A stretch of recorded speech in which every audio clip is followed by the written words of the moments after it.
Hello and welcome to What's the Big Idea? My name is Chandler Dean. I'm your host for today. Our friend Eric Cunningham is, of course, on assignment in Kuala Lumpur, so he cannot be here today. But I'm here in his stead, and we're so excited for our guest today. Our guest is a representative of a company that we're really excited about. It's one of the biggest inspirations for What's the Big Idea. It's Starship Robots, and let's bring them in right now. Let's go live. And here we go. Should be joining momentarily. I just accepted the invite. Hello! Hey, How's it how's it going, going? Chris? I'm good. How are you? Very good. I'm very excited to have you. And this is the absolute truth. When we first started this game show about a year ago, we were finding examples of what are big ideas that are real, what are big ideas that are fake, and presenting them and trying to get people to guess. And this company, Starship Robots, Starship Technologies, was one of our favorite early examples that we came across. So to get to talk to someone from Starship Tech is really cool. Why don't you, before we get started into the game show of it all, just tell us a little bit about yourself and a little bit about the company. Perfect. So a little bit about me. I'm on the business development team. So I've helped sign universities, launch universities, now help manage our universities around the country. Got to see a lot of different areas of the business. Starship was actually founded back in 2014. So we've been at this robot game a very long time. We've got all sorts of deliveries that we do all over the globe. We do grocery delivery, obviously food delivery, factory delivery, all sorts of things that we're moving. So we've done over 1 million deliveries to date, and the robots are out keeping busy at college campuses all around the U.S. today. Oh my gosh, yeah, I can imagine college campuses being the most crucial number one use case for something like this. And also in the chat, I see the Brooklyn Brownie Company says, want them to deliver our brownies. I mean, I'm imagining little robots scampering around Brooklyn delivering brownies. And there are a lot of people in Brooklyn that are looking for brownies, Well, let's let's be get some honest. brownie delivery going. Yes, please. Okay, well, let's go ahead and get into the game show. And then at the end, we can talk a little bit more about the robots, which we're so excited about. But let's get right into it. So this is What's the Big Idea? We've got 5 questions we're going to bring to you. We've got Starship Technologies' Chris Neider here. And let's get right into it. Our topic is autonomous vehicles. Ooh, So okay. zooming out from the delivery robots of it all autonomous vehicle stuff is on the table. We'll ask some questions. If people in the chat know the answers, they can help you out. But let's go to our first question here. All of this is hypothetical fake seed money, but for 1 million hypothetical fake dollars, let's get into question number 1. Which of these tech giants does not own an autonomous vehicle company? Amazon, Facebook, or Google? I'm going to say Facebook. Any particular reason why that one stands out? Because I know Google does, and I'm pretty sure Amazon has one as well. Let's see if that's right.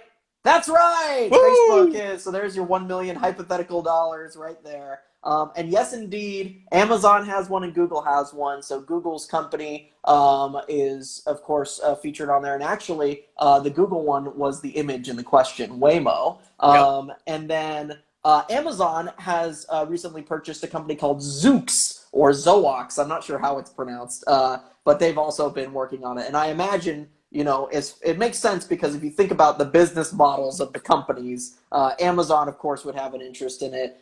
Google, with their imaging, I feel like, Street View and stuff like that, you can come up with an excuse for them to want it. Facebook, If they don't have one, they're probably going to have one soon. right, exactly. Yeah, Facebook, I think, in their general quest for world domination, it makes sense that they'd want one, but it makes the least intuitive sense given what they offer. So, absolutely right. Let's go on to our next question here. This is for 10 million hypothetical dollars. Oh my gosh, the stakes are raising. The pressure, the pressure. So let's go on to this one. When did General Motors first present the idea of a self-driving car? Was it the 1939 World's Fair, the 1976 Consumers Electronics Show, or the 1989 International Auto Show? I'll have to phone a friend. Let's see. Can All right. anybody help? My gut says 1939, just because, We had a lot of cars out in the world at that point. Thank you, Henry Ford and others. Yeah. Any other? I'm going with 1939. Ooh, we got a 1989. I'm going with 39. All 39. right. Brooklyn Brownie Company agrees with you, and so far we've adored their wisdom. So let's see what we got here. That's absolutely right. It's the 1939 World's Fair. They didn't have anything functioning at that point, but they presented like a wave of the future. Like, what will Right. the future city look like? And In the they year estimated 2000. yes, Right? except Yeah. for them, it was in the year 1960. They really thought 1960 was going to be the year when automatic radio control was going to Okay. be at play. So yeah, that was at Futurama at the 1939 World's Fair. But yes, obviously the estimate was off by maybe a few decades, but still All right. very So aspirational. 11 million in the bank, right? Yes, we got 11 million in the bank. Okay. The stakes keep rising. I All mean, right. already this is an incredible haul. I think might already break a record for all game shows. So, Don't jinx me, please. Let's keep going. all right, let's keep it going. Let's see how big it gets. Oh my God, it pales in comparison. $50 billion for this next question, and let's see what we got here. Okay. Okay. Question number 3. What is the name of this organization that has developed a set of 7 principles to maximize the benefits of self-driving cars? So they've looked at self-driving cars. They've said, here's 7 recommendations as to how they can be ethical, how they can be efficient. And the 3 organizations are Association of Skeptical Academics, the Union of Concerned Scientists, or the Coalition of Apprehensive Researchers. Wow. That was a classic. I don't think it's number 3, right? The skeptic academics, I could see. The Union of Concerned Scientists feels the most plausible. Anybody else out there? Come on, what do we got? What do we got? I'm going to go, I just see that this is a tough one. I'm going Union.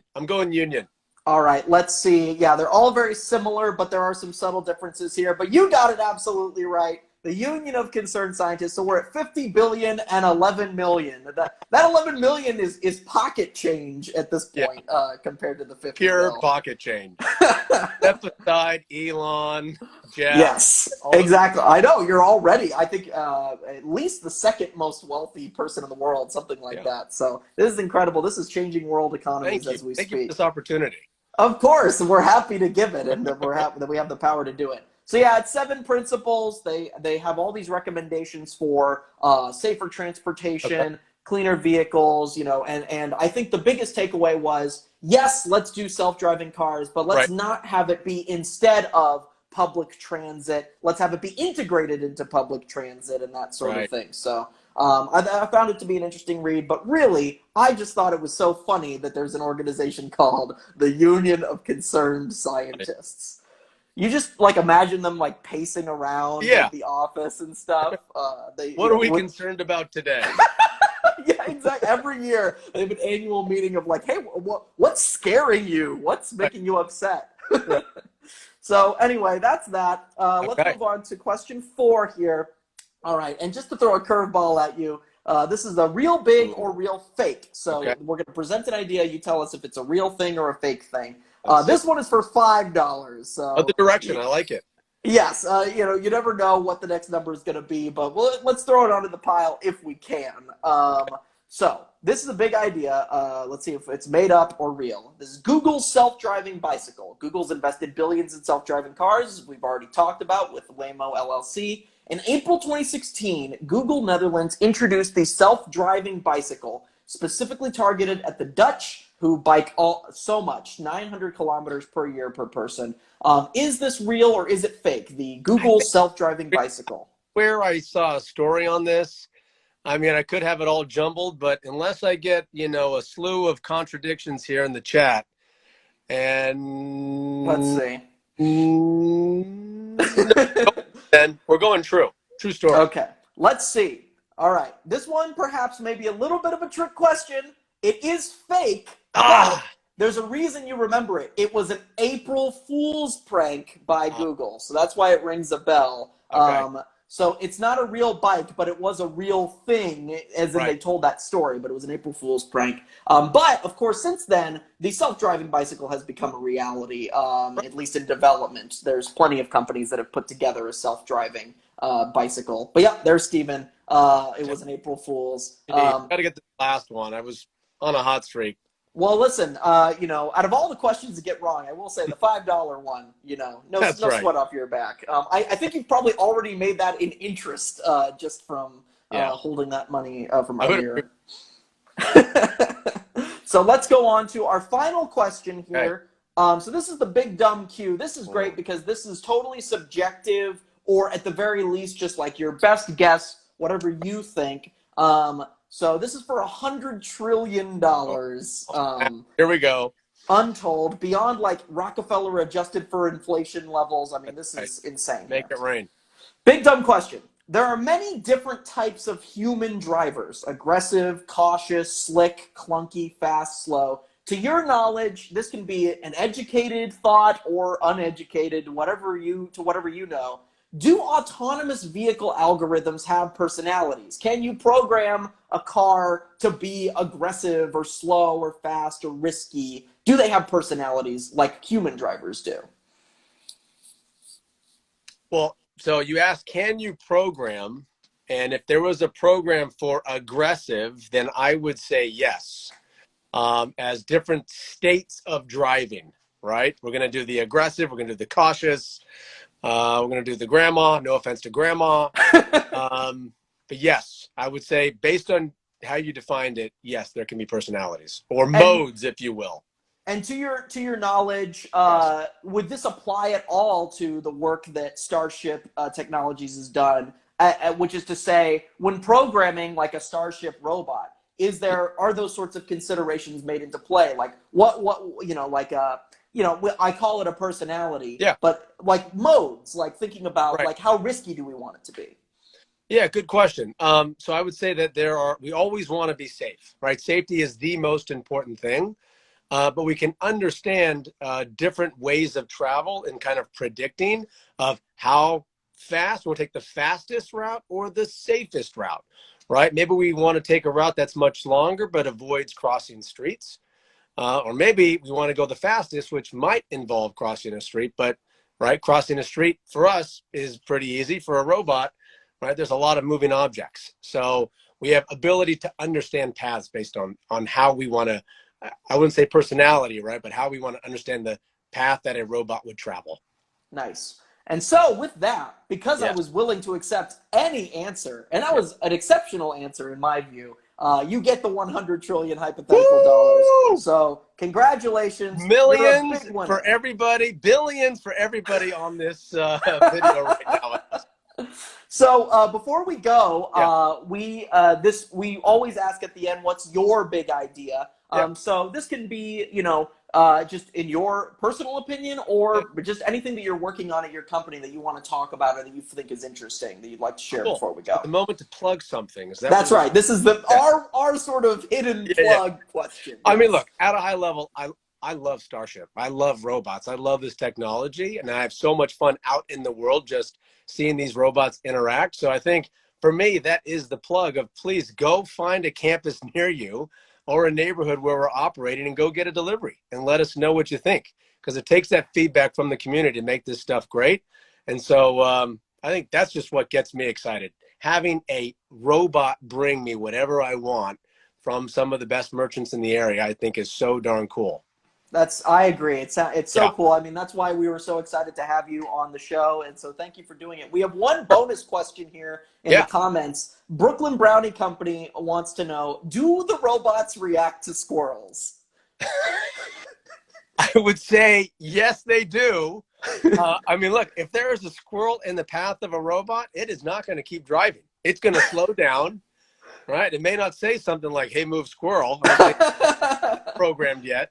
But it will definitely react to a squirrel. So again, safety, persons, animals, right? Squirrels in a path, right? It all matters to us. So yes, we will definitely take that squirrel into account. All right, Chris. Well, that's all we have. Thank you so much for doing the show. We really appreciate having you on. And yeah, I'm now going to try to find my nearest college campus that has one Yeah. of these things because I'm Thanks very for having excited me. by This it. was so much fun, and good to be a trillionaire. And thank you for all the great stuff. Don't forget about the little people. Never, never. Billions coming your way. Thanks. Thanks so much, man. Have a good one. You too. Bye.